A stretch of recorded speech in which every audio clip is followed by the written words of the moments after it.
Ptim, Teich Attack, A-Rizzle. These are three names that together incited a rap revolution that spanned the globe and changed life as we know it. This is the story of Twist of Rhyme. Adam Waldemar Rizzelstein was born on June 26, 1993. Legend has it that he was born with a silver grill in his mouth. At a mere 7 months old, he was already spitting rhymes. He recorded his first single at only 9 months, entitled Goo Goo Gaga.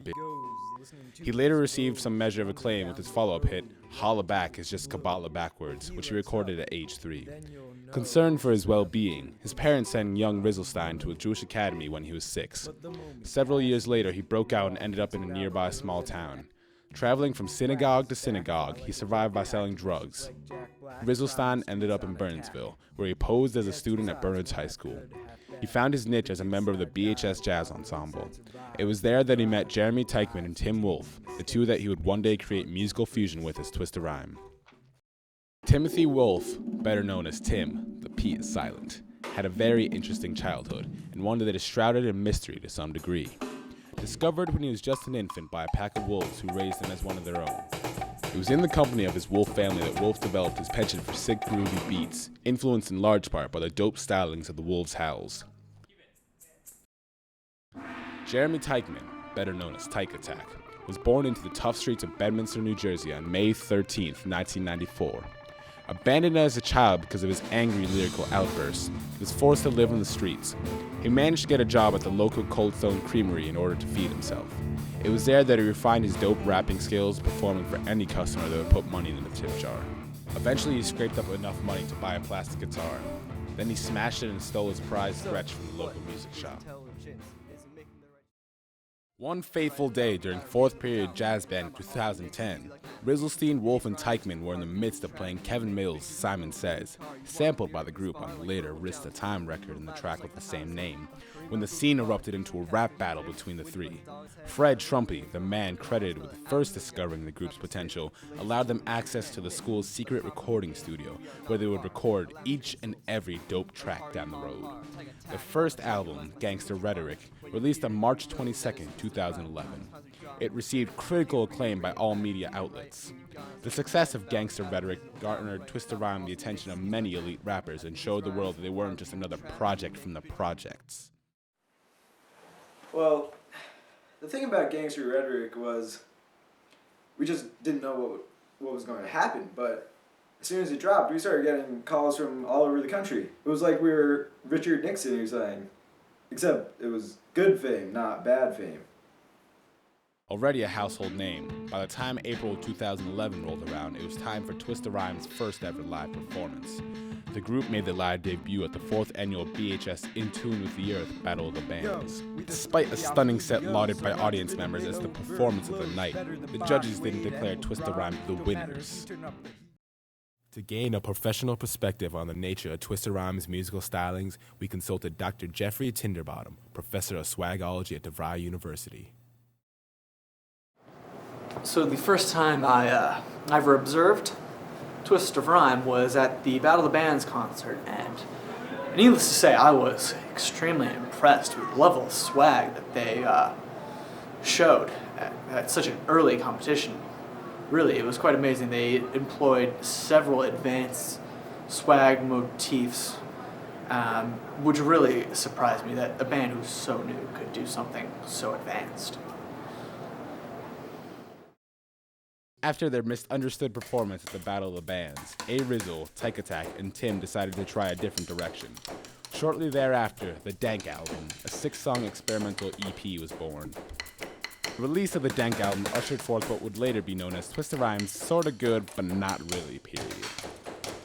It proved a dark time for the band. Rizzelstein was in the midst of dealing with a failing marriage, Teichman developed a serious drug addiction, and Wolf ran out of green tea. The Dank album was something we were really proud of. It stemmed from some of my troubles with my wife. But we really liked it. I guess the world just wasn't ready for it.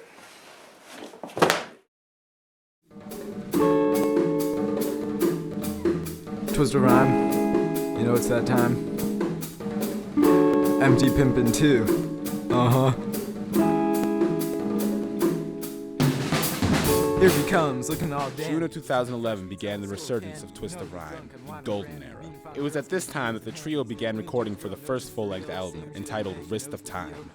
The record featured such hits as Gangster Forever featuring Rihanna, Five Foe, and Empty Pimpin' 2. The song that received widespread success during the summer of 2011, debuting at number 97,252 on Billboard's top 100,000 songs of the summer. Ptim Pimpin' 2, that was definitely the highlight of our rapping careers. Everything just seemed to come together like a delicious fruit salad of lyrics and swag. It made the top 100,000 on the Billboard's top 100,000, which dare I say was amazing. And it was pretty cool that the public finally could connect to one of our more heartfelt songs.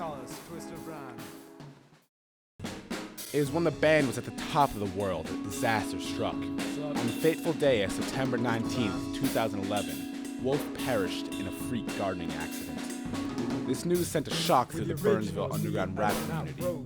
Refusing to accept his horrible fate, Twist of Rhyme is still to this day convinced that he just went to college, their own coping mechanism. Rizzle Stein and Teichman had trouble adjusting to life without Tim's dang beats.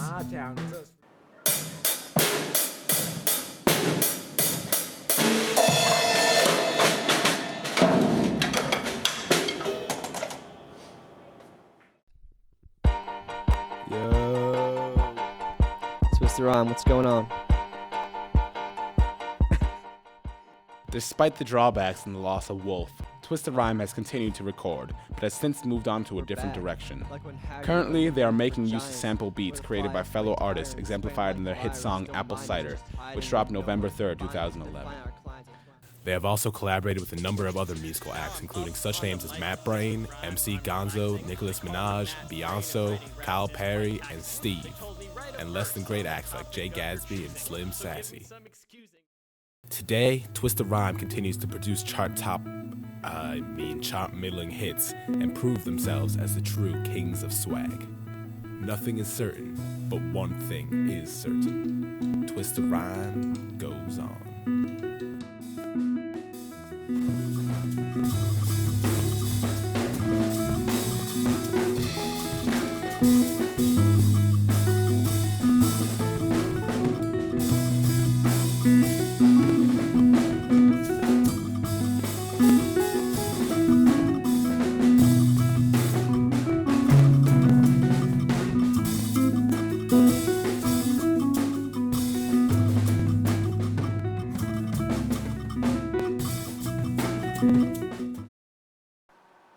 Is that a wrap?